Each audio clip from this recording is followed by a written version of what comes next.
अब सारी रात करवट बदल बदल के, कभी बैठ के, कभी यूं देख के ऐसे काटी।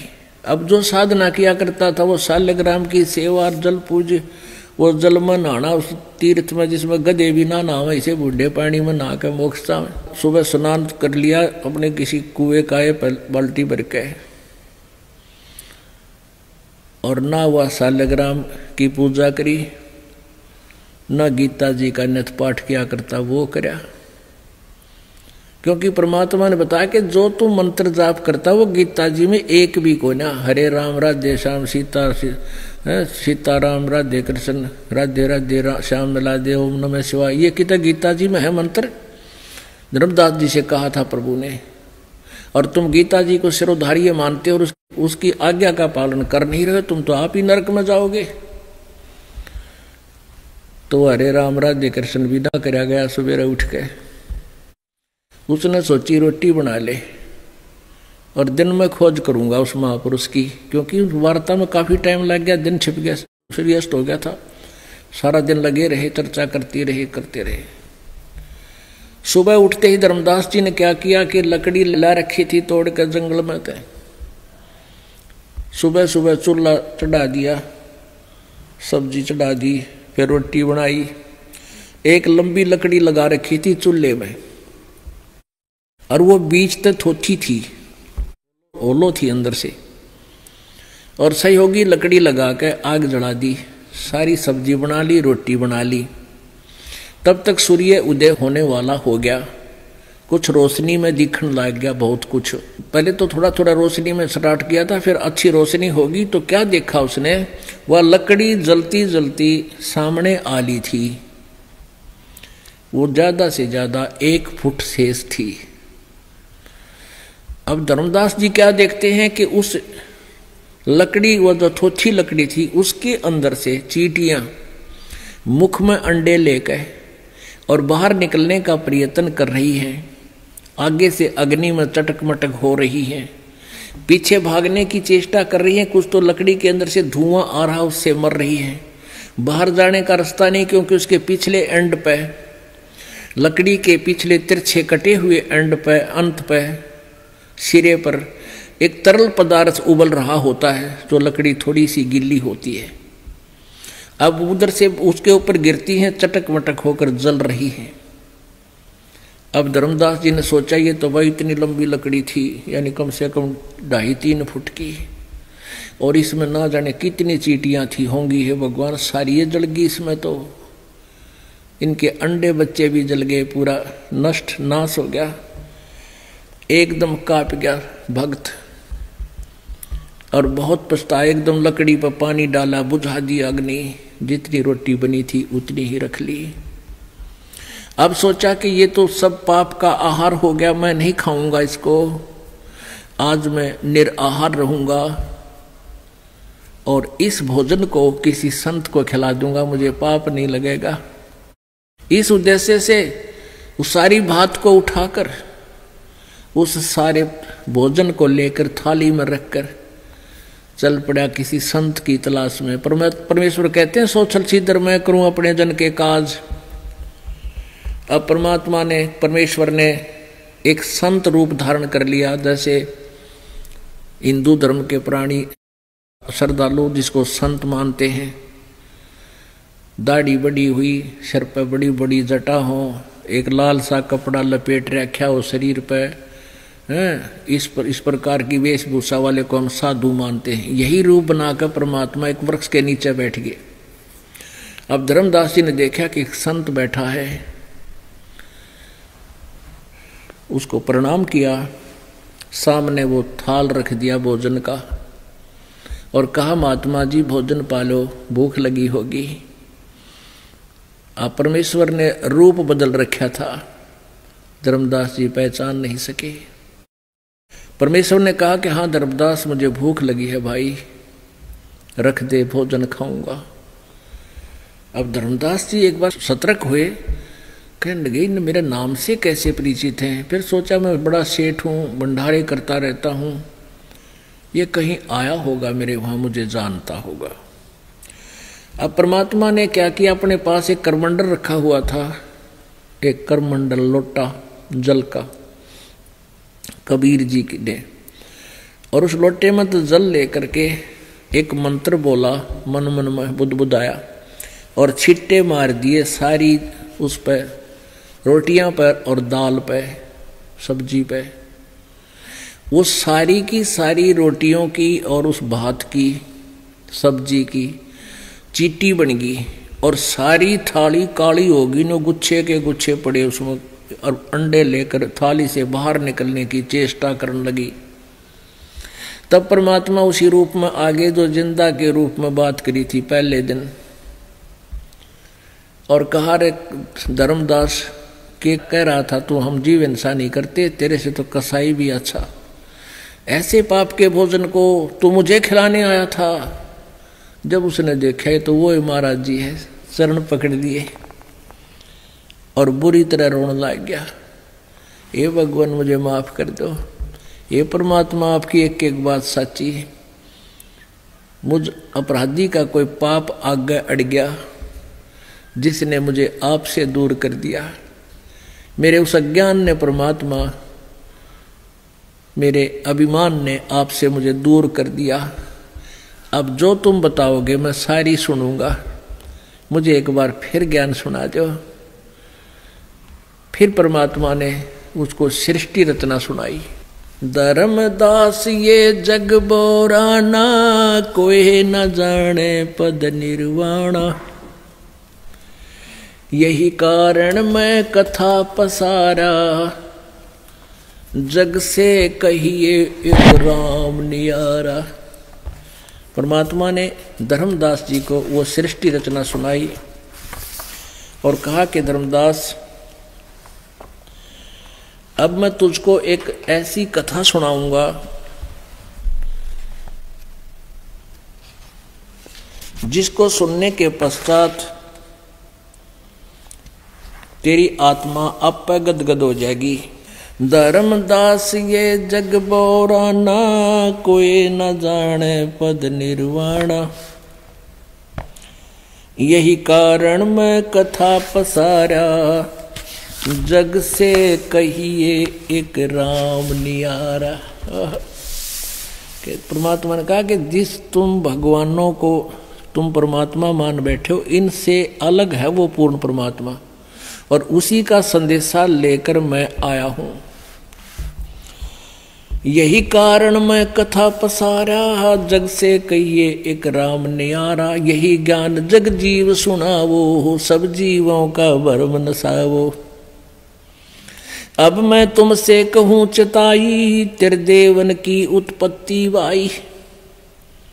परमात्मा कहते अब मैं तुझे तेरे तीनों देवताओं की जन्म पत्री बताता हूं, इनका कैसे जन्म हुआ। परमात्मा ने सबसे पहले धर्मदास जी से एक प्रश्न किया था, कौन ब्रह्मा का पिता है, कौन विष्णु की माँ, शंकर का दादा कौन है, हमको दे बता। अब धर्मदास जी कहने लगे भगवान हमने नहीं पता, ना आज तक किसी ने हमें बताया, आप ही दया करो, आप बताओ। तो परमात्मा कहते हैं ले सुन ले, या राम कहानी बताता हूं। धर्मदास ये जग बोराना, कोई न जाने पद निर्वाणा। धर्मदास ये सारा संसार विचलित है, कोई भी इस निर्वाण पद से परिचित नहीं है, पूर्ण मोक्ष मार्ग से कोई परिचित नहीं है। इसलिए मैं तुझे एक कथा सुना रहा हूं, और यही कथा तू सबको सुनाना जो तेरे निकट आवे, लेकिन मानेंगे नहीं जल्दी सी, फिर भी ये कथा सुनाना।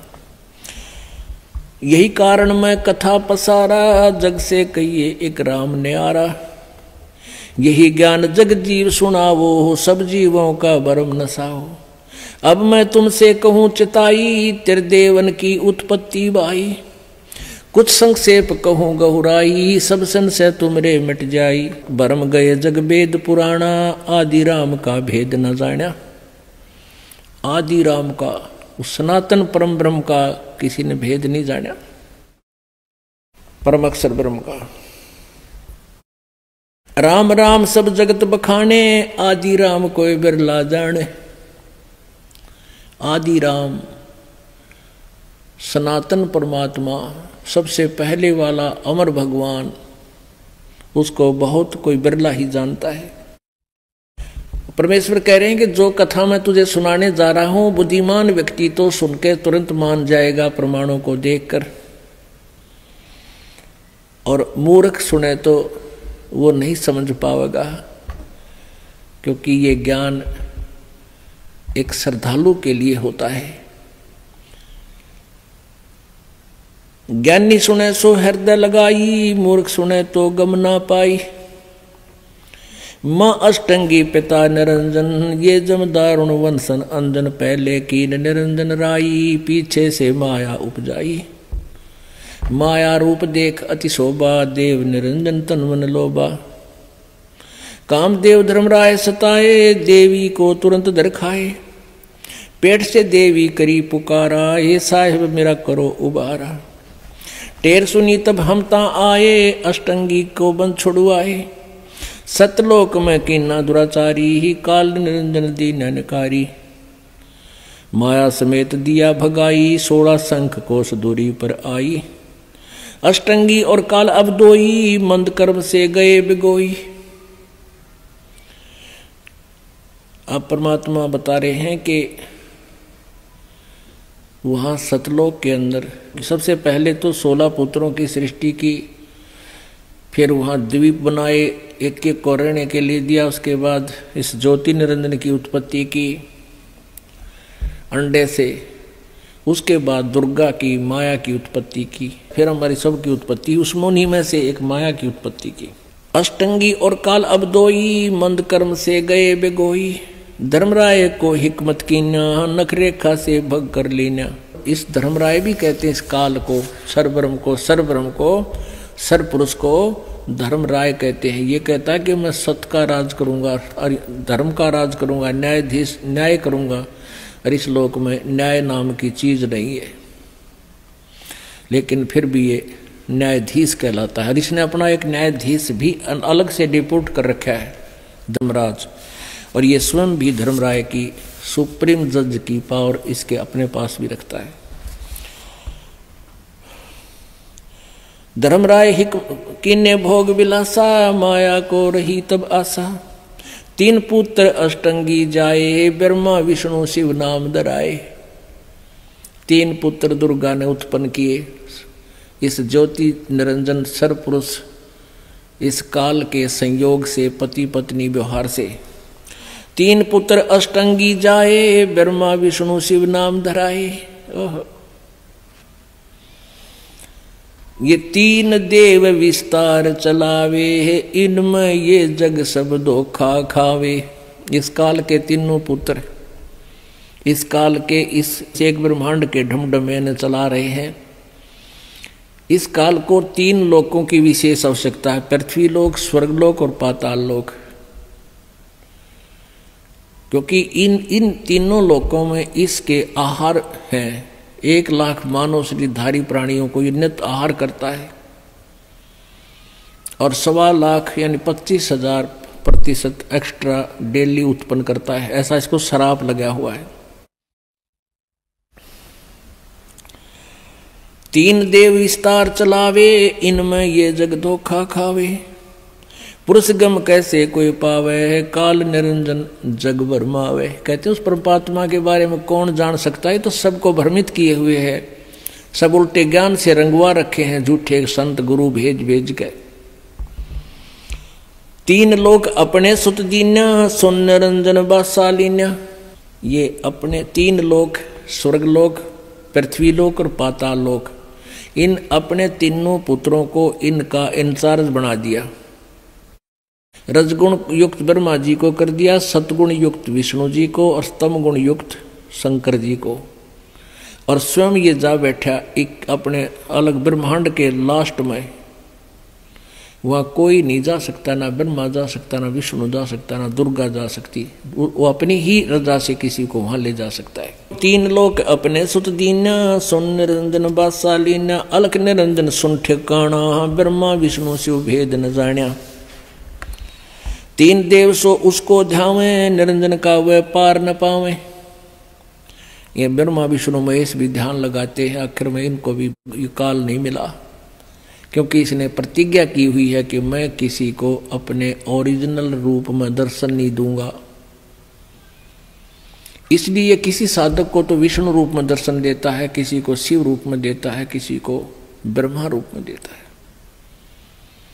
तो भोली आत्माएं इन ब्रह्मा विष्णु महेश इस काल के पुत्रों को ही ये सुप्रीम पावर मान बैठे हैं। ऐसे साधक साधना करते हैं वेदानुसार, और उनको विष्णु रूप या ब्रह्मा रूप में दर्शन दे दिया, अपना ओरिजिनल रूप में दर्शन नहीं दिए, जिस कारण से सभी भ्रमित हो रहे हैं। अलख निरंजन बड़ा बटपारा, तीन लोग जीव कीन आहारा। बटपार माने ठग है, ये काल जो है बड़ा ठग है, और तीन लोग के जीवों को ये आहार कर रहा है, खा रहा है। ब्रह्मा विष्णु शिव नहीं बचाए, सकल खाए पुन धूड़ उड़ाए। कहते ब्रह्मा विष्णु महेश भी ना छोड़ता, इनको भी खाता है ये, इनकी भी जन्म मृत्यु होती है। आप श्रीमद् देवी भागवत में आंखों देखा 3 स्कंद 123 पृष्ठ पे। ब्रह्मा विष्णु शिव नहीं बचाए, सकल खाए पुन धूल उड़ाए। तिनके सुत हैं तीनों देवा, ये अंदर जीव करते हैं सेवा।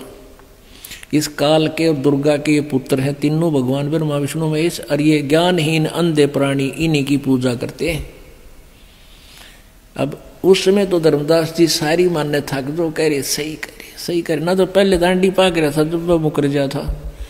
अब सारी सुन रहा है बैठ कर चुपचाप, कत्ती नहीं चसकता, और सब बातें उसको सारी सच्ची लग रही हैं, क्योंकि प्रमाण देख लिए थे।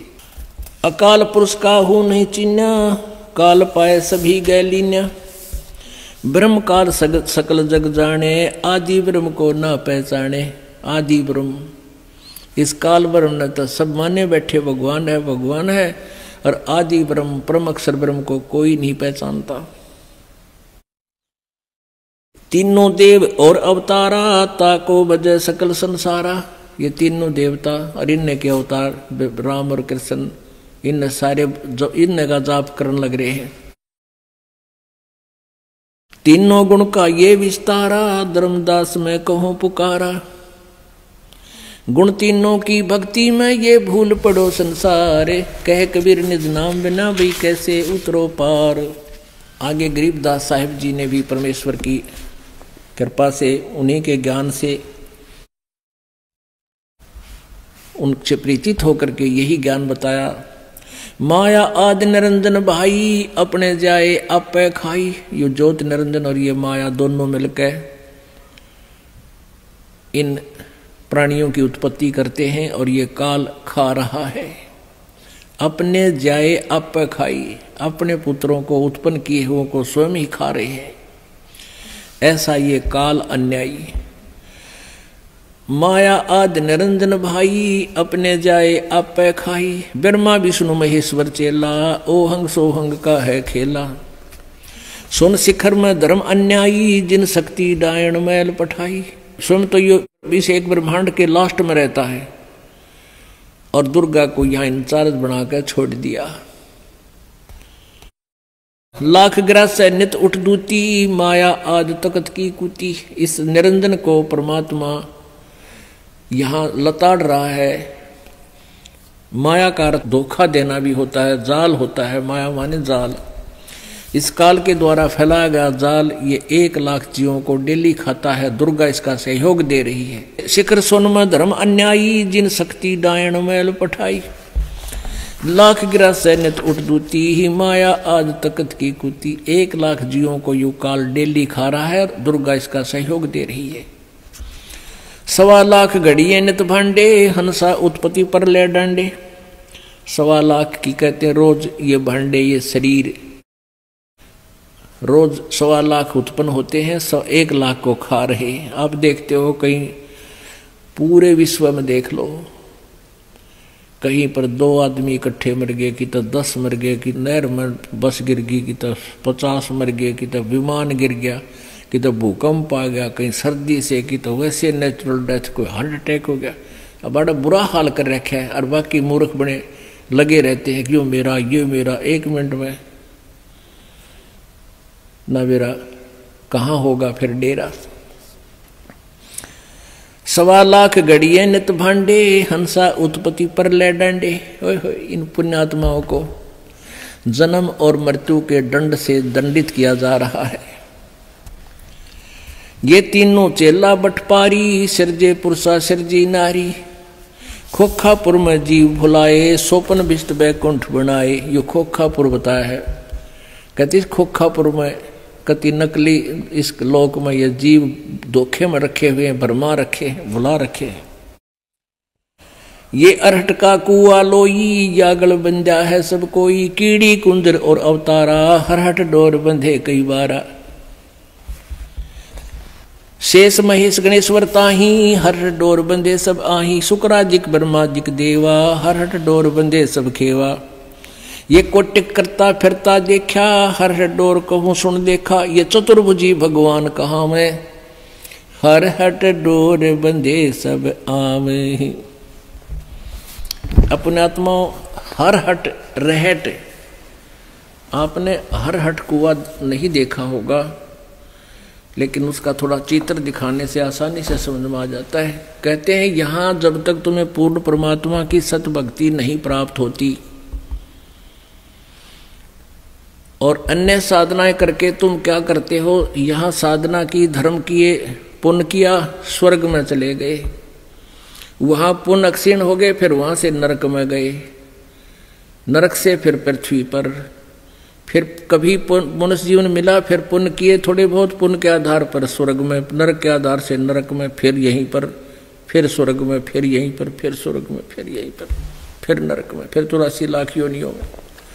कहते हैं ये अरहट का कुआ लोई, या गल बंजा है सब कोई। ये देखिएगा, एक अरहट का कुआ दिखाते हैं आपको, क्योंकि अब वो जिस समय ये ज्ञान दिया था उस समय तो ये आम होया करते हर जगह। ये समझो एक एलिवेशन है इसकी, जैसे यूं काट रखा हो कुआ दिखाने के लिए। ये जल है इस कुएं में, ये नीचे जल है, और यहाँ एक ये व्हील, एक पुली है, व्हील है, इसके ऊपर छोटे छोटे दांते से होते जैसे गिरारी का होया करें, और इसके ऊपर एक चैन लगा दी जाती है। चैन के ऊपर ये बाल्टियां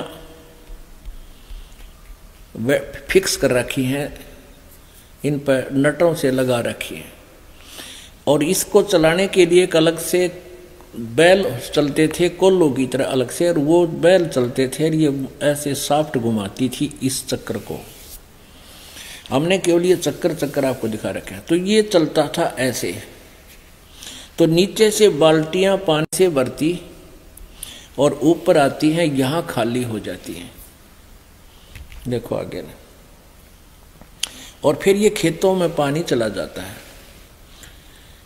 ये एक पुली है, ये इसके चैन है, चैन के साथ ये बाल्टियां बांध रखी हैं, वेल्ड कर रखी हैं, और ये चैन इन बाल्टियों समेत नीचे जल में आती है। यहाँ से बाल्टी भर जाती है और ये ऊपर आती है भरे पानी की, और यहाँ ये खाली हो जाती है, और यहाँ से पानी खेतों में चला जाता है। तो ये क्या बताना चाहते हैं परमात्मा, कि जैसे ये रहट के कुएं की बाल्टी नीचे भरकर गई ऊपर, यहाँ खाली होगी, फिर खाली नीचे न आई, फिर भरगी, फिर खाली होगी, फिर भरगी, फिर खाली होगी, फिर भरगी, फिर खाली होगी। ये रहट के कुएं का चक्कर। तो ये हमें बताते हैं तुम्हारा जन्म हुआ, थोड़े बहुत पुण्य पाप लिए, भरकर चले, ऊपर जाकर स्वर्ग नरक में खाली, और फिर आगे जन्म मृत्यु का ये अरहट का चक्कर आप जी का समाप्त नहीं, और ब्रह्मा विष्णु महेश का समाप्त नहीं। ये अरहट का कुआ लोई, या गलबंजा है सब कोई। चिट्टी कीड़ी, ये चिट्टी, कीड़ी कुंजर, कुंजर माने हाथी, और अवतारा, कीड़ी कुंजर और अवतारा, ये अवतार है। हरहट डोर बंधे कई बारा, ये ब्रह्मा विष्णु महेश कहते चतुर्भुजी भगवान कहाँ हुए, ये भी अरहट डोर बंधे सब आवे। ये भी जन्म और मृत्यु के इस अरहट के कुएं में चक्कर में लगे हुए हैं, इनकी भी जन्म मृत्यु समाप्त नहीं है। ये कोटिक करता फिरता देखा, हरहट डोर को हूं सुन लेखा। ये चतुर्भुजी भगवान कहाँ हुए हैं, ये भी हरहट डोर बंधे सब आवे। ये है खोखापुर का कुआ, इसमें पड़ा सो निश्चय मुआ। अब क्या बताते हैं, ब्रह्मा विष्णु महेश्वर माया और धर्मराया कहिए। अब परमात्मा बता रहे हैं धर्मदास जी को कबीर जी, ब्रह्मा विष्णु महेश ये काल के पुत्र, और दुर्गा और ये काल, इन पांचों मिल पर पंच बनाया, वाणी हमरी लइए। परमात्मा कह रहे हैं कि इन पांचों ने मिलकर तुम्हें यहाँ फंसा रखा है, उलझा रखा है। ये इन पांचों का परपंच है। हमारी जो हम कह रहे हैं इसको ले लेना, इसको बहुत ध्यान से समझ लेना। जैसे किसी आपत्ति काल में और कोई संकेत कर दे, उसको भी समझ जाता है प्राणी जो उस दुख का निवारण चाहता है। कहते हैं ब्रह्मा विष्णु महेश्वर माया और धर्मराया कहिए, इन पांचों मिल पर पंच बनाया, वाणी हमरी लइए। इन पांचों मिल जीव अटकाए, युगन युगन हम आन छुटाए। इन पांचों ने मिलकर तुम्हें यहाँ फंसा रखा है, और युग युग में हमने ही आकर तुम्हारे को पुण्यात्माओं को सतलोक लेकर गए। तुम अभी रह रहे हो, तुम भी चलो। बंदी छोड़ हमारा नामम, अजर अमर है अस्थिर ठामम। बंदी छोड़ नाम है हमारा, परमात्मा कबीर जी कह रहे हैं। और हमारा स्थान वो सनातन परम धाम है, अजर अमर अस्थिर स्थानम। अजर जैसे जर, जरा जरा माने बुढ़ापा, अजर जहां बुढ़ापा नहीं हो। अमर वो अविनाशी, अस्थिर जो कभी भी डगमग ना होने वाला हमारा स्थान सतलोक है। पीर पैगंबर कुतुब ओलिया, सुर नर मुनि जन ज्ञानी। एत्या को तो रा ना पाया, ये काल के बंदे प्राणी। अब परमात्मा ने कितनी गहरी बात कही है। पीर पैगंबर कुतुब ओलिया और सुरनर मुनिजन ज्ञानी। हम हिंदी भाषी तो उनको सुरनर मुनिजन ज्ञानी कहते हैं, और मुसलमान भाई उनको पीर पैगंबर कुतुब ओलिया बोलते हैं। इन्हीं को, इसी कैटेगरी के हैं वो भी। एत्या को तोरा ना पाया, ये काल के बंधे प्राणी। अपनात्माओं, ये वाणी जो अभी आपको सुनाई है कि ये सुरनर मुनिजन ज्ञानी, इनको भी रास्ता नहीं मिला, ये भी काल के बंध रहे हैं। इसका निर्णय यह देवी भागवत देगी। अभी दिखाते हैं आपको श्रीमद् देवी भागवत। ये गीता प्रेस गोरखपुर से प्रकाशित है। हनुमान प्रसाद पोदार और चिमनलाल इसके संपादक हैं, और गीता प्रेस गोरखपुर से प्रकाशित है। इसके 414 पृष्ठ पे जन्मे जय ने पूछा व्यास जी से। जन्मे जय ने पूछा, महाभाग किस युग में कैसा धर्म का स्वरूप है, इस संपूर्ण विषय को विशेष रूप से बताने की कृपा कीजिए। व्यास जी बोले, राजन, यह निश्चय है कि सतयुग में ब्राह्मण वेद के पूर्ण विद्वान थे, और उनके द्वारा निरंतर भगवती जगदम्बा की आराधना होती थी। भगवती का दर्शन करने के लिए उनका मन सदा ललायित रहता था। पुण्यात्माओं, फिर यहाँ बताया है कि सतयुग के त्रेता द्वापर में जो ब्राह्मण थे, जो राक्षस होते थे, वो कलयुग के ब्राह्मणा के सेवा करते। धर्म की ये सती थी, त्रेता में भी रही, परंतु कुछ ह्रास हो गया था। सतयुग की जो सती थी वह द्वापर में विशेष रूप से कम होगी। राजन, इन प्राचीन युगों में जो राक्षस समझे जाते थे, वे कलयुग में ब्राह्मण माने जाते हैं। वो कली में ब्राह्मण माने जाते हैं। जो ऊपर के तीनों युगों में जो राक्षस थे, वो आज काल के ब्राह्मण ही से, क्योंकि अब के ब्राह्मण प्राय पाखंड करने में तत्पर रहते हैं, दूसरों को ठगना, झूठ बोलना और वैदिक धर्म क्रम से अलग रहना कलयुगी ब्राह्मणों का स्वाभाविक गुण बन गया है। अब पुण्यात्माओं, आप जी ने ये सुना कि व्यास जी कह रहे हैं कि सतयुग के ब्राह्मण वेद के पूर्ण विद्वान थे, दुर्गा ही पूजा करते थे। फुटे भाग वो किसे विद्वान थे? गीता जी में कितना जिक्र भी नहीं है दुर्गा की पूजा का। गीता जी चारों वेदों का सारांश है, ना किसी चारों वेदों में दुर्गा की पूजा का विधान केवल एक ओम नाम के जाप का प्रमाण है। और दुर्गा कह रही है कि उस ब्रह्म की पूजा करो, और ब्रह्म कह रहा गीता में उस परम अक्षर ब्रह्म की पूजा करो। अब ये देखिएगा, ये है 7वां स्कंद, संक्षिप्त वही देवी भागवत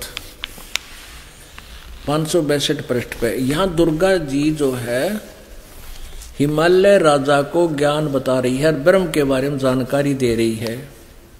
देवी का के द्वारा हिमालय को ज्ञानोपदेश, ब्रह्म स्वरूप का वर्णन। अब पहले तो देवी ने अपने विषय बताया, मेरी पूजा ऐसे करो। श्री देवी जी कहने लगी, पर्वतराज, ये पहले तो अपने बारे में बता, फिर कहती है उस ब्रह्म का क्या स्वरूप है यह बतलाया जाता है, जो प्रकाश रूप सबके अत्यंत समीप में स्थित होने से गुहा स्थित है, हृदय रूप गुहा में स्थित होने के कारण गुहाचर नाम से प्रसिद्ध है। अब यहाँ क्या बताया है कि एकमात्र उस परमात्मा को जाने, दूसरी बातों को छोड़ दे, यानी और कोई पूजा नहीं करे, ना दुर्गा की ना किसी और की। यही अमृत रूप परमात्मा के पास पहुंचाने वाला पुल है। संसार सागर से पार होकर अमृत स्वरूप परमात्मा को प्राप्त करने का यही सुलभ साधन है। इस आत्मा का ओम के जप के साथ ध्यान करो, इससे अज्ञान में अंधकार से सर्वथा परे और संसार समुद्र से उस पार जो ब्रह्म है उसको पा जाओगे, तुम्हारा कल्याण हो। यानी और कुछ पूजा नहीं करनी, केवल उस ओम नाम का जाप करो। और यह सब का आत्मा ब्रह्म लोक रूप दिव्य आकाश में स्थित है। अब ये देखने की बात है कि ये तो कह रहे हैं कि कलयुग के ब्राह्मण वेद के पूर्ण ज्ञाता थे और दुर्गा की पूजा करते थे, टट्टू ज्ञाता थे वह। और दुर्गा कह रही है कि मेरी पूजा भी छोड़, ब्रह्म की साधना करो। और ब्रह्म कह रहा है कि उस परम अक्षर की पूजा करने से तुम्हारी जन्म मृत्यु मिटेगी, नहीं तो जन्म मृत्यु तेरे भी और मेरे भी सदा रहेंगे। तो पुण्यात्माओं, परमेश्वर की एक वाणी, सुर नर मुनि जन 33 करोड़ी, बंदे सभी निरंजन डरी। ओए होए, ये धर्मदास जी को 600 वर्ष पहले मालिक ने बोली थी, बताई थी कि ये सुर नर मुनि जन 33 करोड़ी, 88,000 ऋषि, 33 करोड़ ये देवता, और ये ऋषि मह ऋषि, ये सारे काल का बंध रहे न ज्ञान को नहीं। ये आपने आप भी देख लिया कि सतयुग त्रेता द्वापर के ब्राह्मणा का ये हाल था, और कलयुग के बारे में न बताया दिया कि देवी भागवत ने, ये बार बार कहने की जरूरत भी कोई ना। उसके बाद फिर धर्मदास जी ने काफी देर चर्चा की, ध्यान से ज्ञान सुना। पुण्यात्माओं, ये सत्यनारायण की कथा है, ये सत्यनारायण कथा है, उस अविनाशी भगवान की चर्चा है। ये आप जी का सौभाग्य है कि आपको ये सुनने को मिल रही है, और आप जी की आत्मा तर हो रही है। आपको नहीं मालूम आपको कितना लाभ हो रहा है। आप तो बालक हो, आपको बार बार यहाँ बुलाया जाता है इसलिए कि आपको जो भी कोई महीने 15 दिन 10 दिन में फिर लौट करा होगा, तब तक आपकी आत्मा को तृप्त कर दें। यहाँ ज्ञान सुना के, कुछ पाप तो ऐसे होते हैं जो दान से कटते हैं, कुछ पाप ऐसे होते हैं जो संत के दर्शन से अक्षीण होते हैं, कुछ आशीर्वाद से होते हैं, कुछ सेवा करने से होते हैं, कुछ मंत्र जाप करने से होते हैं। तो यहाँ सब प्रकार के आपसे क्रियाएं करवाई जाती हैं। आप जी तो बच्चे हो अभी, आपको पता नहीं। जैसे माँ क्या करती है, छोटा सा बच्चा होता है 1 वर्ष का, वो दूध पी रहा होता है, या तो माँ के स्तन से या फिर वैसे दूध उसको पिलाया जाता है। तो वो बच्चा खेल में इतना व्यस्त हो जाता है, दूध पीना भी भूल जाता है। माँ उसको उठाकर लाती है, बेटा आजा दूध पी ले, बहुत देर होगी। तो वो दूध पीता है। अब दूध पीते पीते भी यूं सोचता है, कभी छोड़कर माँ छोड़कर मैं बाजू खेलूं बाहर जाकर। तो वो ऐसे ही प्रोसीजर चलता रहता है। वो कभी आप भी आ जाता है दूध पीने, मुझे माँ दूध पिला, तो माता दूध पिला देती है। और दूध पीते ही वो फिर भागने की सोचता है कि वहाँ खेलूंगा, मेरा मित्र वहाँ बैठा है, ऐसे ऐसे वो बाहर भाग लेता है। लेकिन उस माँ को पता है, बच्चे को ज्ञान नहीं है, उसको तो भूख सी लगती है इसलिए आ जाता है। माँ को पता है कि तेरा बच्चा दूध पी रहा है, स्वस्थ है, और ये इससे इसके शरीर में वृद्धि हो रही है। तो इसी प्रकार आप जी को यहाँ हम बुलाते हैं और दूध पिलाते हैं आपको ये। और आप यहाँ बैठे बैठे भी कुछ तो इसे सोचे हैं कि सुबह वैसे जाना है, वहाँ जाएंगे, ऐसा करेंगे। तो आप तो वो खेल खेलने जा रहे हो, और कोई बात नहीं, वो भी खेलते रहो, लेकिन यहाँ आकर दूध पान अवश्य करते रहो। और फिर देखना आपकी आत्मा में कितनी शक्ति पैदा हो रही है। माँ जानती है, ये दास जानता है कि आपको कितनी ताकत मिल रही है, आपकी आत्मा को ये कितनी निर्बल हो चुकी है। काल की गलत साधना करके ये बहुत डर चुकी है, दब चुकी है। अब इसको बहुत ताकत की आवश्यकता पड़ेगी, इसके लिए बहुत आहार डोज देनी पड़ रही है, तब यह उभरेगी। तो धर्मदास जी को, तो पुण्यात्माओं आप जी का कितना सौभाग्य है। परमात्मा बंदी छोड़ना अपने बच्चों के लिए कितनी व्यवस्था करवा रखी है। नीचे गद्दे बिछा रखे और नई काची रजाई ले रखी, और वह देसी घी का हलवा, और देसी घी के यहाँ पर सारे छौंक छाँक है, चौपड़ी हुई रोटी, बढ़िया दूध, चाय, बिस्कुट है, और सब खिला पिला के और बैठा रखे हो परमात्मा ने के सुनो ही मेरी राम कहानी। कितना सौभाग्य आपका। तो इसके लिए थोड़ा सा आपने भी हिम्मत करनी पड़ेगी, थोड़ी सी हिम्मत नहीं आ रहा, सुने ज्ञान न जानते। जैसे आपको कई बार बताया, पहले हम 3 पिक्चर लाया करते, VCR चलाया करते, 100 रुपये किराया दे के, और 9 घंटे सारी रात आंख पाड़े बैठे रहते, चाय बनवाए जाते, पिए जाते, नो देखे जाते। भाई 100 रुपये पूरे करने हैं, 100 लाग रहे हैं या बीमारी लाग रही थी अपने।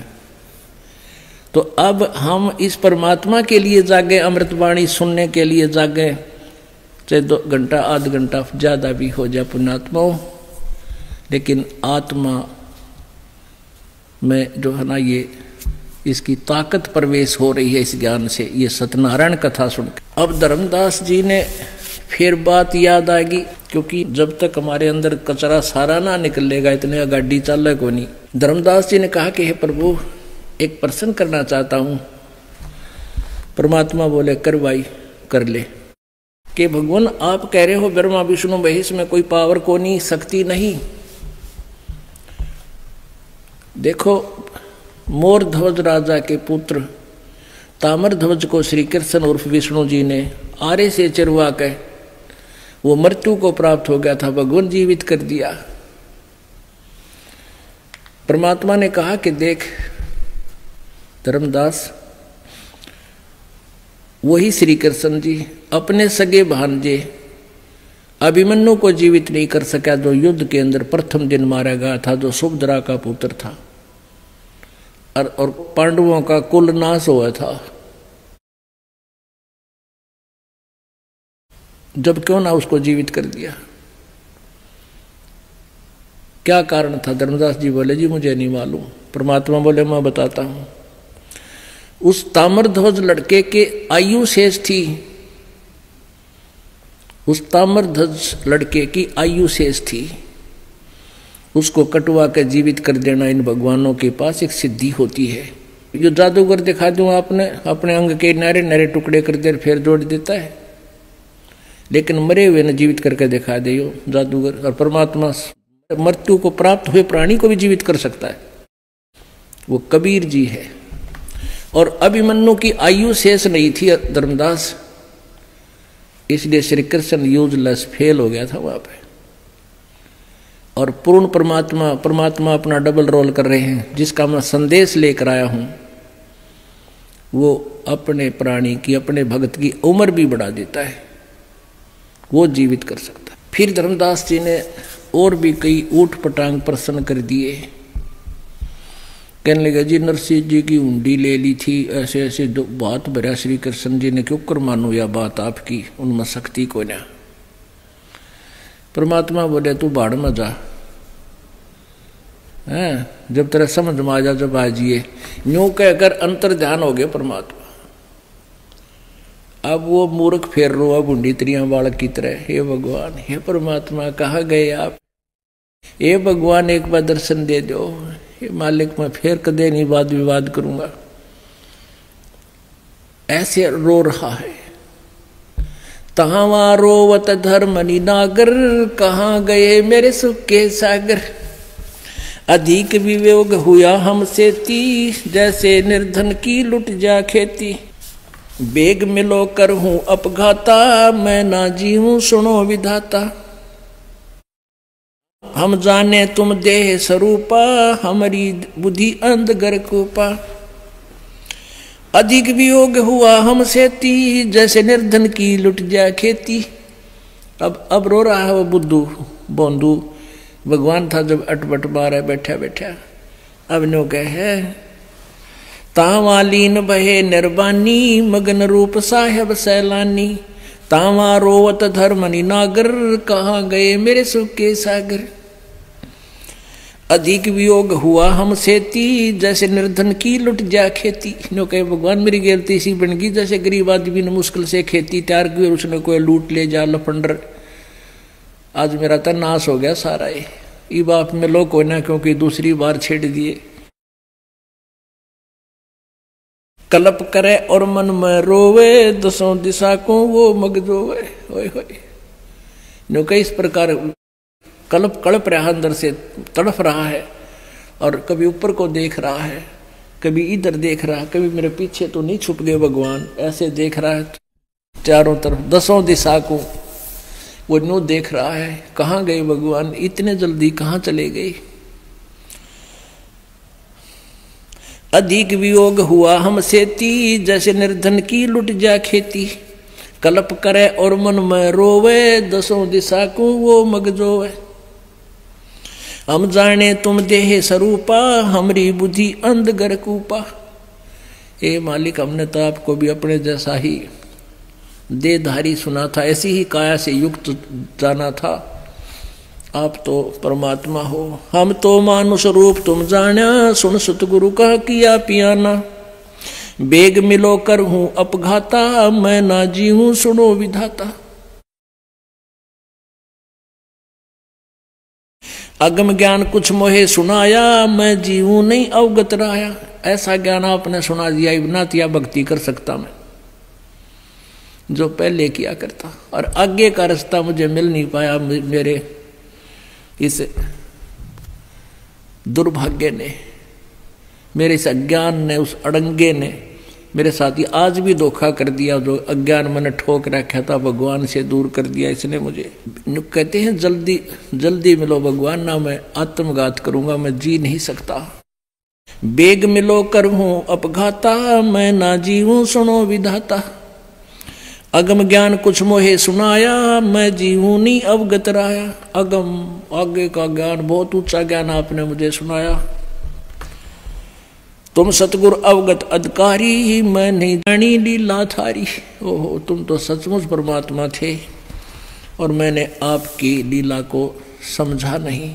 तुम अवगत अविनाशी साईं, फिर मोको कब मिलो गोसाई।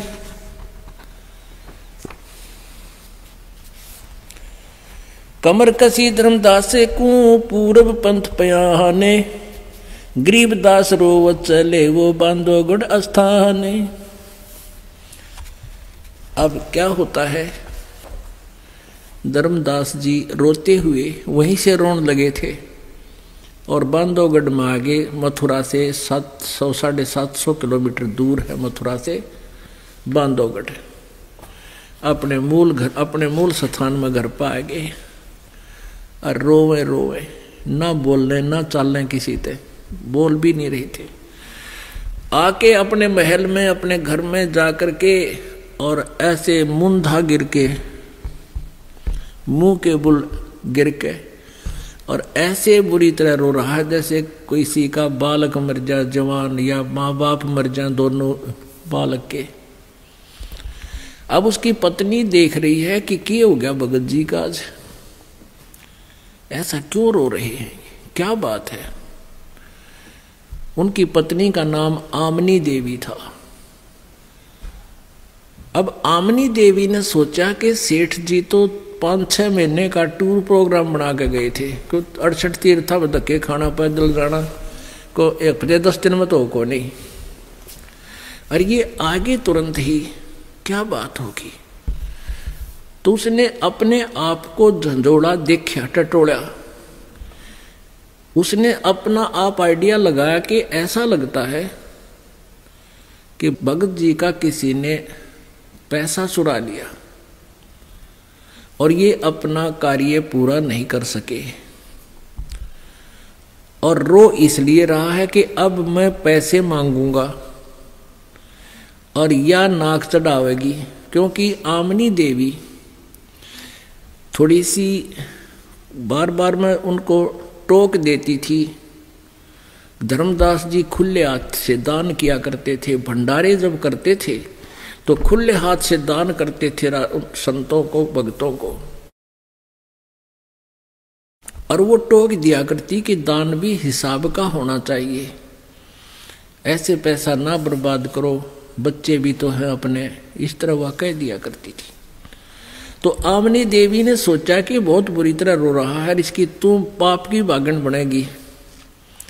अब ये इसलिए रो रहा है कि मैं पैसे मांगूंगा और इसने नाक चढ़ाना इसे, अब दोबारा मैं जा नहीं सकता यह पैसा, और ऐसे तो खेचा तानी से दान भी ले भी गया मैं तो लाभ नहीं।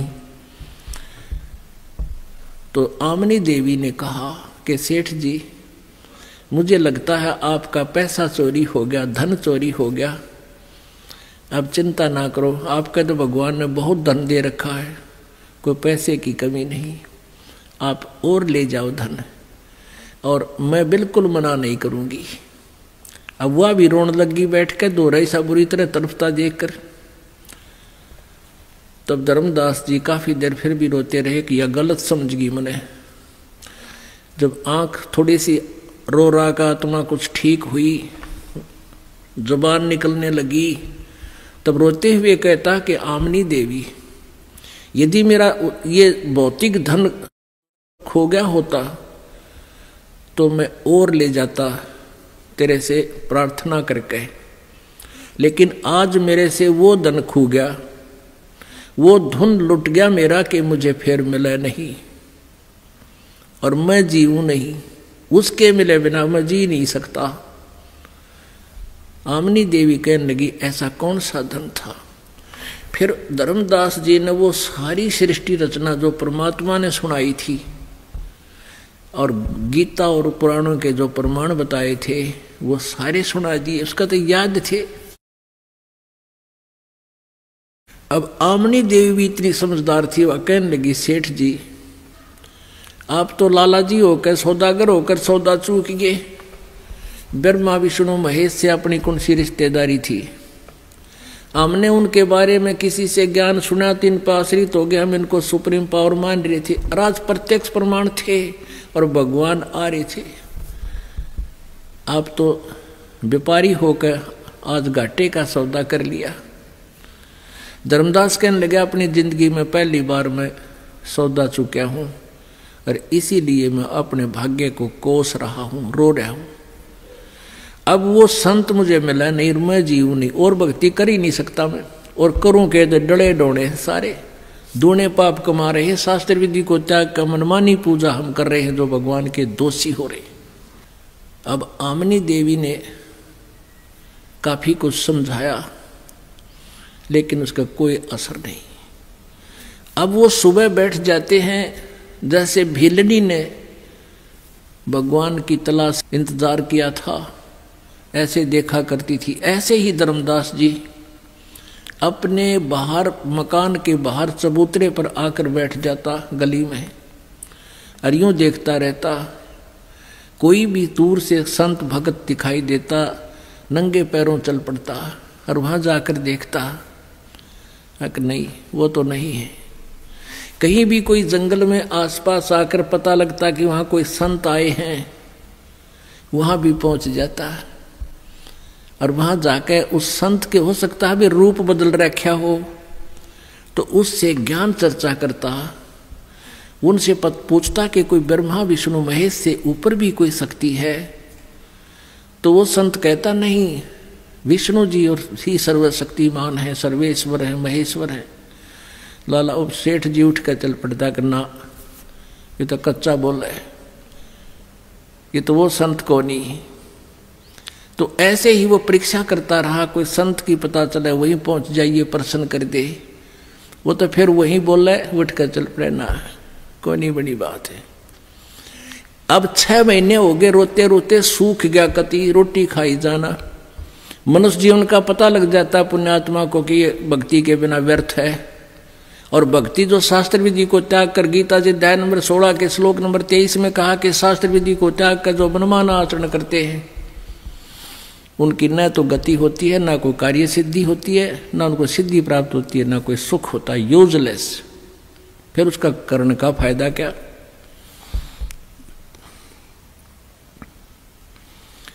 अब कहते करे करावे साइया मन में लहर उठा, दादू सिरदर जीव के आप बगल हो जा। अब परमात्मा ने आमनी देवी में प्रेरणा कर दी, उसकी धर्म पत्नी को के अंदर एक विचार आया। उसने पूछा कि हे सेठ जी, जब वो संत महात्मा जी आपसे मिले थे तो उन्होंने कुछ बताया होगा कि मैं कहाँ आता हूँ, कहाँ रहता हूँ। तो धर्मदास जी ने कहा, आमनी देवी, वो तो यूँ कहे थे भाई, जहाँ धर्म भंडारे होते हैं ना, धार्मिक अनुष्ठान होते हैं, वहाँ मैं तुरंत पहुँच जाता हूँ। पुण्यात्माओं, ऋग्वेद मंडल नंबर 9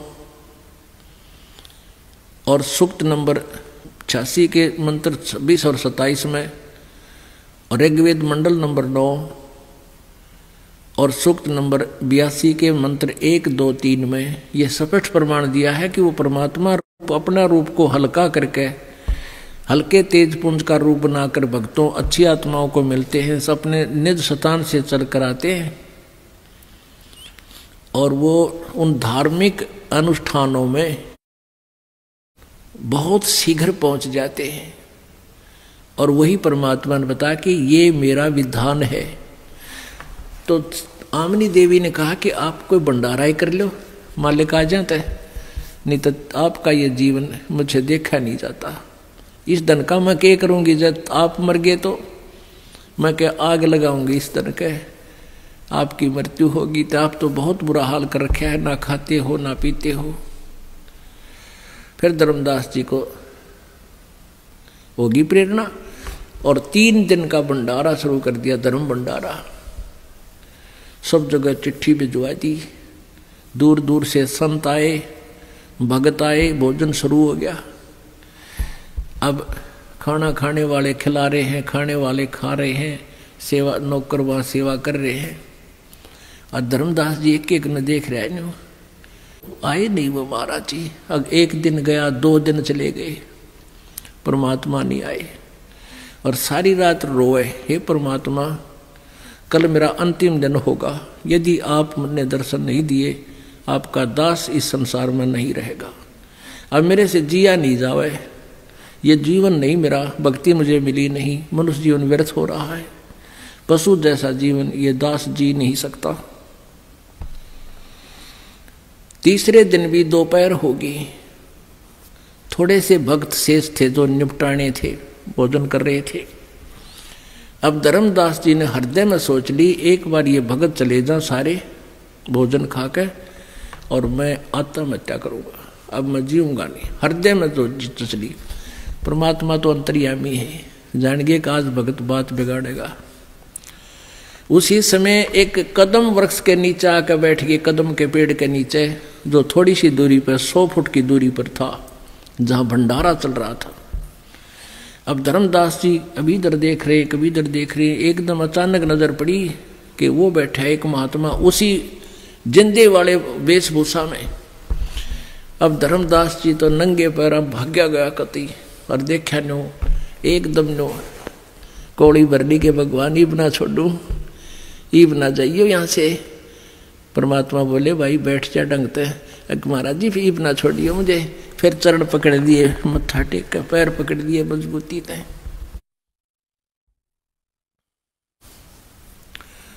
वही जंदे का बदन शरीरम, बैठे कदम वृक्ष के तीरम।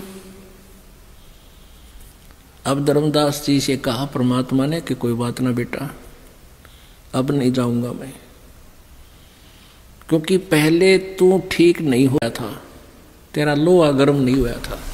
अब मैं तेरे लिए आया हूं और फिर आराम से बात करांगे। इन सबको फारिग कर दे, इनको नहीं बताना मेरे विषय में।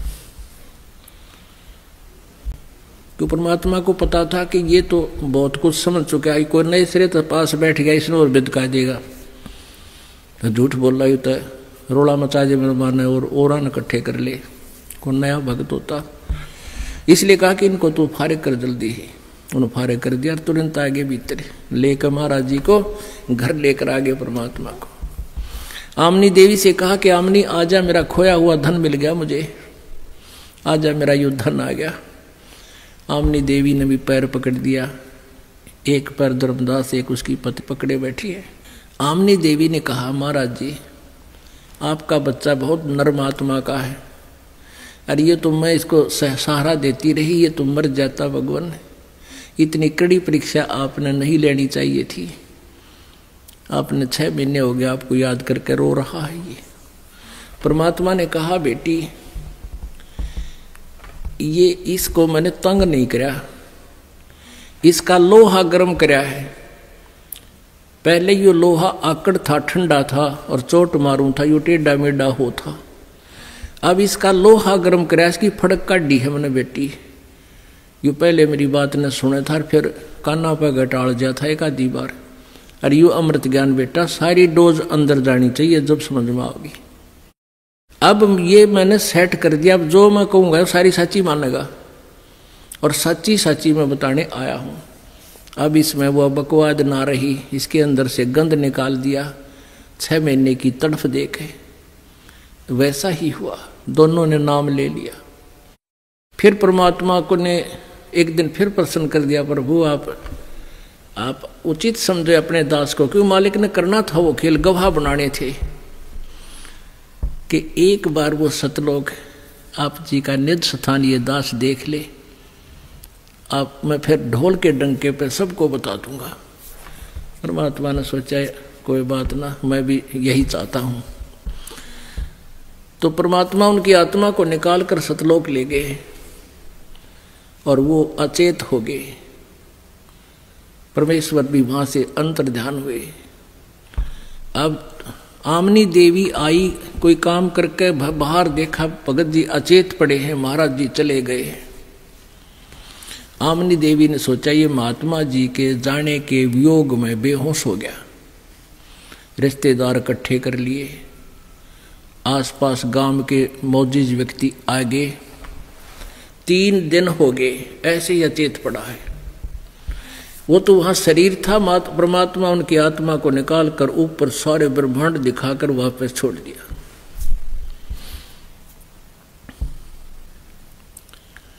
और वापस आते ही उसने देखा, वो हो मैं कहाँ आ गया। तब सारा हाल बताया उसने कि परमात्मा है ये मुझे सतलोक लेकर गए थे। उन्होंने बताया है कि मैं बनारस में काशी में धानक का काम करता हूँ, अब मैं उस परमात्मा को खोजूंगा बनारस में जाके। पैदल चल दिया वहाँ से और पहुँच गया परमेश्वर के वहाँ दर्शन किए। फिर बाकी जो वहाँ नाम प्राप्त किया जो सतनाम था।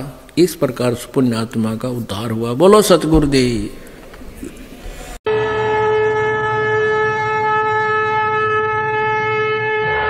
मैं कृष्ण भगत था, राधा स्वामी पंथ से भी जुड़ा था, जिसका कोई मुझे बेनिफिट नहीं मिला। कृष्ण जी के बारे में कुछ कमेंट करा। कृष्ण मैं भगत था पहले से ही, इष्ट रूप में मानता था कृष्ण जी को। तो मैंने कि भाई तो जो भक्ति कर रहा है करता रहे, लेकिन कृष्ण जी के बारे में कुछ भी मत बोल, क्योंकि मैं उनकी पूजा करता हूँ और वो मेरे भगवान है। ये कहा था कि कृष्ण जी जो नासवान है और ये आपके दुख दूर नहीं कर सकते, ये आपको मोक्ष भी नहीं दे सकते। जो आपके प्रारब्ध में है, जो पाप कर्म है, वो ये नहीं काट सकते।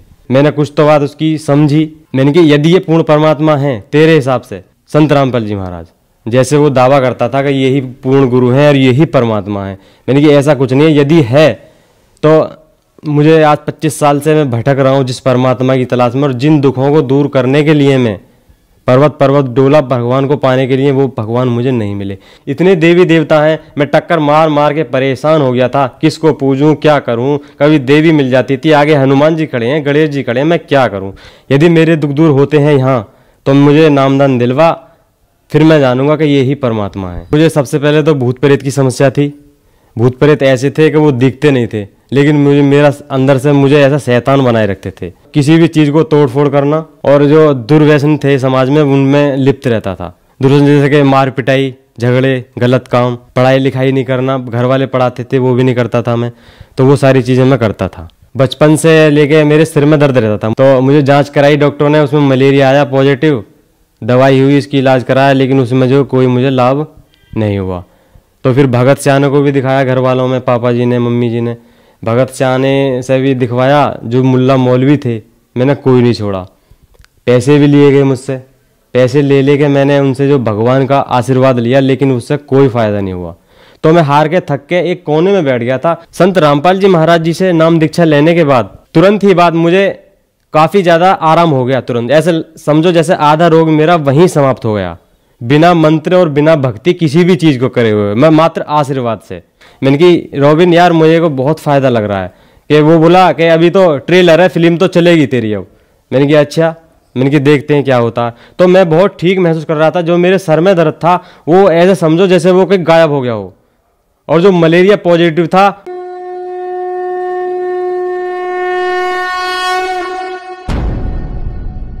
नमस्कार सर। नमस्कार सर। सर क्या नाम है आपका? भूपेंद्र सिंह। भूपेंद्र जी आप कहाँ से हैं? नंगलाकरण जिला बुलंदशहर, उत्तर प्रदेश। भूपेंद्र जी, संत रामपाल जी महाराज से नाम दीक्षा आपने कब ली? मैंने सतगुरु रामपाल जी महाराज से नाम दीक्षा 21 अक्टूबर 2016 को ली। संत रामपाल जी महाराज से नाम दीक्षा लेने से पहले क्या आप कोई भक्ति साधना भी करते थे? हाँ जी, मैं कृष्ण भगत था और राधा स्वामी पंथ से भी जुड़ा था। राधा स्वामी पंथ से मुझे जुड़े 4 साल हो गए थे, जिसका कोई मुझे बेनिफिट नहीं मिला, लेकिन ये था कि जुड़े तो रहना ही है, भक्ति तो करनी है ही। सर आप 4 साल से राधा स्वामी पंथ से जुड़े हुए थे और कृष्ण जी की भी भक्ति करते थे, तो फिर क्या कारण बना कि आप संत रामपाल जी महाराज की शरण में आए? कारण ये हुआ कि जो हम पर दुख थे वो बरकरार बने हुए थे। अचानक हॉस्पिटल में जॉब करता था मैं, तो वहाँ एक रॉबिन, इनकी संत रामपाल जी महाराज का शिष्य था रॉबिन, वो मिला मुझे, और उसका मैंने लॉकेट देखा, संत रामपाल जी का, उसके गले में लॉकेट देखा। मैंने इनसे कहा, मैंने कि इन चीज़ों में मत पड़ भाई, ये बुरी चीज़ें हैं, ये साधु महात्मा बहुत हैं आजकल, जगह जगह नए नए 2 प्रवचन देते हैं और गुरु बन जाते हैं, किसी के पास कुछ नहीं है, इनको छोड़। तो उसने इस बात से बोला कि नहीं ऐसा नहीं है, ये गुरु ऐसे नहीं है। मैंने कि सब ऐसे ही कहते हैं। तो कुछ बातें चली, तो एक दिन उसने जो है कृष्ण जी के बारे में कुछ कमेंट करा। कृष्ण मैं भगत था पहले से ही, इष्ट रूप में मानता था कृष्ण जी को। तो मैंने कि भाई तो जो भक्ति कर रहा है करता रहे, लेकिन कृष्ण जी के बारे में कुछ भी मत बोल, क्योंकि मैं उनकी पूजा करता हूँ और वो मेरे भगवान है। यही कहा था कि कृष्ण जी जो नासवान है और ये आपके दुख दूर नहीं कर सकते, ये आपको मोक्ष भी नहीं दे सकते। जो आपके प्रारब्ध में है, जो पाप कर्म है, वो ये नहीं काट सकते। तो उसकी बातें मेरी कुछ समझ में आई भी और नहीं भी। मैं उससे जो है मेरा उसका फ़िलहाल झगड़ा हो गया हॉस्पिटल में ही। हमारा इतना झगड़ा हुआ दोनों का कि दोनों हम बराबर रहे, ना वो पिटा ना मैं पिटा। तो ये सारे हॉस्पिटल के जो सर थे, हमारे सीनियर डॉक्टर थे, वो आ गए थे वहाँ पे। भाई क्यों झगड़ रहे हो? तो मैंने कहा जी ये हमारे कृष्ण जी को ऐसा कहता है, ये किसी बाबा के पास जाता है तो जाता रहे, लेकिन कृष्ण जी के बारे में ऐसा तो मत बोल।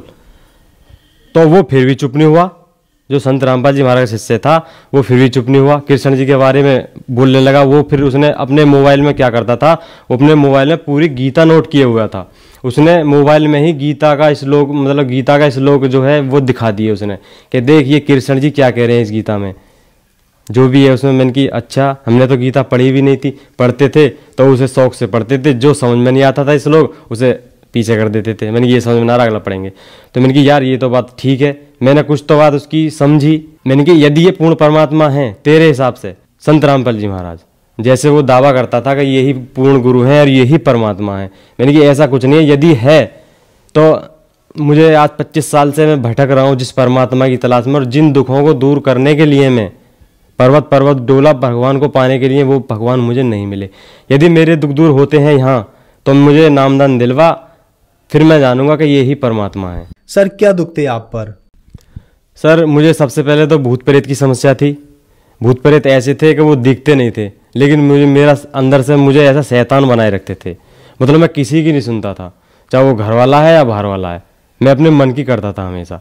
और किसी भी चीज़ को तोड़ फोड़ करना, और जो घर वाले कहते थे वो नहीं सुनता था, और जो दुर्व्यसन थे समाज में उनमें लिप्त रहता था। दुर्व्यसन जैसे कि मार पिटाई, झगड़े, गलत काम, पढ़ाई लिखाई नहीं करना, घर वाले पढ़ाते थे वो भी नहीं करता था मैं, तो वो सारी चीज़ें मैं करता था। और मुझे मलेरिया था, बचपन से लेके मेरे सिर में दर्द रहता था। मुझे तो नहीं पता था कि मुझे मलेरिया है क्या, ये तो डॉक्टर से जानते थे, जो तो मैं अलग था। तो मुझे जांच कराई डॉक्टरों ने, उसमें मलेरिया आया पॉजिटिव, दवाई हुई, इसकी इलाज कराया, लेकिन उसमें जो कोई मुझे लाभ नहीं हुआ। तो फिर भगत सियाने को भी दिखाया, घर वालों में, पापा जी ने, मम्मी जी ने। भगत सियाने से भी दिखवाया, जो मुल्ला मौलवी थे, मैंने कोई नहीं छोड़ा। पैसे भी लिए गए मुझसे, पैसे ले लेके मैंने उनसे जो भगवान का आशीर्वाद लिया, लेकिन उससे कोई फ़ायदा नहीं हुआ। तो मैं हार के थक के एक कोने में बैठ गया था। तो अचानक मुझे संत रामपाल जी महाराज के शिष्य रोबिन दास था शिवाली की तरफ से, उससे मुलाकात हुई। तो उससे मेरी सारी वार्तालाप हुई, कृष्ण जी के बारे में गलत बोला था। फिर सारी बातों के बाद वो बोला कि मैं तुझे ऐसे नामदान नहीं दिलवा सकता, वहाँ के कुछ नियम है, पहले तू ज्ञान गंगा पुस्तक पढ़। मैंने कि भाई मेरे पास पुस्तक पढ़ने का टाइम नहीं है, तू वहाँ पे ले चल। यदि वो भगवान है तो मैं तभी मानूंगा, कोई भी चीज़ मैं हाथ नहीं लगाऊँ किसी भी पुस्तक से। नू ऐसे नहीं हो सकता, नू इसमें मेरा कुछ स्वार्थ नहीं है। तो फिर मैंने कहा भाई ठीक है पुस्तक दे। तो उसने अपनी ही पुस्तक दी मुझे। मैंने कि मैं पैसे वैसे नहीं दूंगा, मुझे पुस्तक दे दे, मैं बहुत बर्बाद हो चुका हूँ इनके पीछे। पुस्तक का नाम था ज्ञान गंगा। तो उसने अपनी ही पुस्तक मुझे दे दी और ये कह कर दिया कि ये मुझे तू वापसी दे देना। मैंने कि ठीक है मैं पैसे नहीं दूंगा, मैं बर्बाद हो चुका हूँ, पैसे देता और लेता इन चीज़ों में। यदि परमात्मा कोई है तो मुझे खुद यहाँ पे लेकर आएगा, मेरे घर से लेकर जाएगा मुझे और मुझे स्वस्थ करेगा, जब मैं मानूंगा कि वो परमात्मा है। तो उसने ज्ञान गंगा दी मुझे, वो संत रामपाल जी द्वारा लिखित है पुस्तक, जो कि शास्त्र अनुकूल है, वो पढ़ने से पता लगी। वो मैंने पूरी पुस्तक पढ़ी 2 महीने में। 2 महीने पढ़ने के बाद जैसे ही मैं उस पुस्तक को पढ़ता गया, 1 चैप्टर पढ़ा, 2 चैप्टर पढ़े, महीना हुआ, दूसरा महीना हुआ, 2 मंथ तो मैंने पूरी पुस्तक वो पढ़ ली थी। तो उसे पढ़ने के बाद मैं इतना उतावला होगा नाम दीक्षा लेने के लिए कि मैं 2004 से और भी पहले से भटक रहा था इन अपने परेशानियों को लेकर, परमात्मा पहले से क्यों नहीं मिले। तो उसने फिर भी मुझे नामदान नहीं दिलवाया। वो बोला अभी तू ये और बता, ये और कर। उसने बहुत सी क्रियाएं मुझसे जो समझाया बुझाया कि तू ये नहीं करेगा, तू ये करता है वो करता है। मैंने कि पहले लेकर तो चल। तो हम नामदान सेंटर आए, ये बुलंदशहर में है नामदान सेंटर। तो वहाँ पे गए हम और हमें वहाँ पे नियम समझाए गए, जो संत रामपाल जी महाराज वहाँ नियम बताते हैं, जो भी उनके नियम हैं, कायदे हैं, वो सारे बताए गए हमें और वो हमने नियम समझे। क्या नियम थे सर? नियम ये थे कि कोई सारा कुछ एक बताऊंगा, वहाँ पर नेकी के रास्ते पर चलना था। नेकी के रास्ते पर चलने के वो आप भी जानते हो, ठीक है ना, कि नशा नहीं करना, ये नहीं करना, वो नहीं करना, झूठ नहीं बोलना, चोरी नहीं करनी, सारे नेकी के रास्ते पर चलना होता है। और अन्य देवी देवताओं की भक्ति करने के लिए मंदिर में नहीं जाना, और दूसरे की धी बेटियों को अपनी बहन बेटी समझ के ही व्यवहार करना है, ठीक है ना। ये सारे उनके नियम थे, और भी बहुत से नियम हैं, वो सब पता लग जाता है बाद में, लेकिन ये मैंने बता रहा हूँ आपको। तो वो सारे नियम बताए मैंने, वो जितने भी उन्होंने नियम बताए, मैंने कहा मैं एक भी फॉलो ना करूँ। क्यों? क्योंकि मैं ये सारे जो नियम हैं इनके खिलाफ चलता हूँ। लेकिन इन्हें जब भी फॉलो करूँगा जब मुझे कोई लाभ होगा। तो वहाँ बताया कि आप पहले भक्ति करो, और भगत जी थे वो सेवा कर रहे थे उनके, संत रामपाल जी महाराज के शिष्य, उन्होंने बताया कि आप भक्ति करो, परमात्मा दया करेंगे। मैं कि ठीक है, यहाँ भी देखता हूँ, नहीं हुआ तो कोई दिक्कत नहीं है। वो तवीज जो मेरा निकाला था देवी का, मैं एक बनवाना चाहता था एक भगत से, तो वो मैंने जेब में रख लिया था। मेरे की फायदा ना हुआ तो मैं इसे बांध लूंगा दोबारा से जाके, क्योंकि मुझे फायदा होता ही नहीं था कहीं से भी, मैं ऐसे ही रहता था बस। तो फिर मैंने संत रामपाल जी महाराज जी से नाम दीक्षा ली। संत रामपाल जी महाराज से नाम दीक्षा लेने के बाद क्या आपके दुख दर्द ठीक हुए, और हुए तो कैसे हुए? संत रामपाल जी महाराज जी से नाम दीक्षा लेने के बाद तुरंत ही बाद मुझे काफ़ी ज़्यादा आराम हो गया। तुरंत ऐसे समझो जैसे आधा रोग मेरा वहीं समाप्त हो गया, बिना मंत्र और बिना भक्ति किसी भी चीज़ को करे हुए, मैं मात्र आशीर्वाद से। तो आधा मैं वहीं ठीक होगा। मैं रॉबिन से बोला, उससे जो मुझे लेके गया था, उनका शिष्य संत रामपाल जी महाराज के शिष्य ले गया था, मैंने कि रॉबिन यार मुझे को बहुत फ़ायदा लग रहा है। कि वो बोला कि अभी तो ट्रेलर है, फिल्म तो चलेगी तेरी अब। मैंने कहा अच्छा, मैंने कि देखते हैं क्या होता है। तो मैं बहुत ठीक महसूस कर रहा था। जो मेरे सर में दर्द था वो ऐसे समझो जैसे वो कहीं गायब हो गया हो, और जो मलेरिया पॉजिटिव था वो बिल्कुल नहीं था। ऐसे समझो मेरा शरीर जलता रहता था 24 घंटे। तो नाम दीक्षा लेते ही मेरे ये सारे रोग दूर हो गए। सबसे बड़ा मुझे फ़ायदा ये हुआ संत रामपाल जी महाराज जी से नाम दीक्षा लेने के बाद। और जी दूसरा लाभ ये हुआ कि मुझे जो परमात्मा की तलाश थी, इतने देवी देवता हैं, मैं टक्कर मार मार के परेशान हो गया था, किसको पूजूं क्या करूं। कभी देवी मिल जाती थी, आगे हनुमान जी खड़े हैं, गणेश जी खड़े हैं, मैं क्या करूं। तो मुझे सबका मालिक एक जो है, जो सबका मालिक एक है, उसकी तलाश पूरी हुई। संत रामपाल जी महाराज पूर्ण गुरु हैं, पूर्ण गुरु की तलाश भी खत्म हुई गीता जी के अनुसार। सर आप कैसे कह सकते हैं कि संत रामपाल जी महाराज ही पूर्ण गुरु हैं? हम ऐसे कह सकते हैं कि जो भी हमारे जो 4 वेद, 6 शास्त्र, 18 पुराण और 11 उपनिषद, इनके अनुसार संत रामपाल जी महाराज दीक्षा देते हैं। अन्य धर्म गुरु इनको पढ़ना तो जानते हैं लेकिन समझते नहीं है, वो इनके अर्थ को नहीं समझते। तो संत रामपाल जी महाराज ने एक एक चैप्टर हर ग्रंथ का, चाहे वो कुरान बाइबल ही क्यों ना हो, हर चैप्टर को खोल के दिखाया टीवी पे, इंटरनेशनल टीवी पे ये दिखाया कि परमात्मा कौन है और हमें कैसे भक्ति करनी चाहिए और हमें मोक्ष कैसे मिलेगा। इसलिए संत रामपाल जी महाराज जी पूर्ण गुरु हैं, अन्य नहीं। हमारी सारी समस्याएं ठीक हुई संत रामपाल जी महाराज जी से नाम दीक्षा लेने के बाद। मेरी तो ऐसे समझो जैसे सारी समस्या ही खत्म हो गई हो। तो मुझे जब से इतना दृढ़ विश्वास हो गया कि अब मैं सही जगह आया हूं। तो मेरे परमात्मा पाने की जो है वो तलाश पूरी हुई। और छोटे मोटे सुख तो हर वक्त होते रहते हैं, ये मैं बखान नहीं कर सकता। सर पहले आपने राधा स्वामी पंथ में नाम दीक्षा ले रखी थी, वहां आपने 4 साल तक भक्ति की, फिर आप संत रामपाल जी महाराज की शरण में आए। सर समाज में आम धारणा हो गई है कि गुरु नहीं बदलना चाहिए, गुरु बदल लिया मानो पति बदल लिया, क्या ये धारणा ठीक है? हाँ जी, ये आपका बहुत अच्छा क्वेश्चन है। मैं जरा इसे विस्तार से बताऊंगा। जैसे कि राधा स्वामी वाले पंथ जो थे वो उन्होंने मुझसे भी कह दिया था कि गुरु नहीं बदलना है, यदि आपने गुरु बदल लिया तो ये घोर पाप हो जाएगा, आप नरक में जाओगे, यहाँ जाओगे, वहाँ जाओगे। तो मैं उससे ये कहता भाई गुरु तो नहीं बदलते, कि नहीं जब आपको फ़ायदा नहीं है तो क्या आप एक ही डॉक्टर के पास पड़े रहोगे। मान लो कि 5वीं का बच्चा है, वो 5वीं क्लास में पढ़ रहा है, वो 6ठी क्लास में जाने के लिए गुरु दूसरा बनाएगा ना, 6ठी क्लास वाला। तो क्या हम एक ही गुरु के पास पढ़ रहे हैं, एक ही डॉक्टर के पास पढ़ रहे हैं? एक डॉक्टर से फ़ायदा नहीं हो रहा है तो दूसरे के पास जाओ, तीसरे के पास जाओ, चौथे के पास जाओ। परमात्मा कहते हैं जब तक गुरु मिले ना साचा, गुरु करो 10 पाँचा। तो जब सत साहिब सभी भक्तों को, जो भगत मेरे चैनल में पहली बार आए हों तो चैनल को सब्सक्राइब और वीडियो को लाइक ज़रूर करें। सत साहिब।